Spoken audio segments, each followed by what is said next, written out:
রাতে যেহেতু জেগে থাকতেছি আসলে, রাত জাগা আমার একটা অভ্যাস। নর্মালি আমি সপ্তাহে এইভাবে 2-3 দিন আমি একটু রাত জাগি। আমার কেন জানি ভালো লাগে আর ঘুমও আসে না আমার। একটা প্রিয় অভ্যাস বলতে পারেন। তখন চিন্তা করলাম যে সময়টা নষ্ট না করে সকালের জন্য একটু টিফিনটা করে ফেলি। সকালে একটু সময় পাবো, ফ্রি সময় পাবো। আর অনেকদিন ধরে রুটি খাওয়া হয় না, তখন ভাবলাম যে রুটি করে ফেলি। প্রায় তখন রাত 3:30 বাজতেছে। রুটিগুলা মেখে নিলাম, মেখে রুটিগুলা গোলা করে নিলাম আর কি। তো সকালে মেয়েদেরকে একটু টিফিন দিতে পারবো, আমি কিছু খেয়ে যাব, হাজব্যান্ডকে কিছু দেব। নর্মালি হাজব্যান্ড আসলে টিফিন কম নিয়ে যায়। বাসায় যদি কোনো কিছু বানানো থাকে খেয়ে যায়, আর না হলে সে অফিসে যেয়ে খেয়ে ফেলে আর কি। এই যে রাতের আকাশ, প্রায় 3:30 বাজতেছে।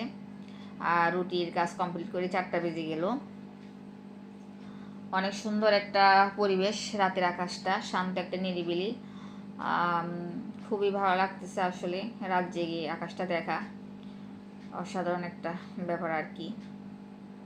তো রুটিগুলো আমি বানিয়ে নিলাম, প্রায় রুটি বানানো শেষ, কমপ্লিট আমার। এখন রুটিগুলো একটু সেঁকে নেব, হালকা পোড়া পোড়া করে সেঁকে নিয়ে। রুটির যে একটা সুগন্ধ, এটা অতুলনীয়, মানে পোড়া পোড়া গন্ধটা অনেক ভালো লাগে।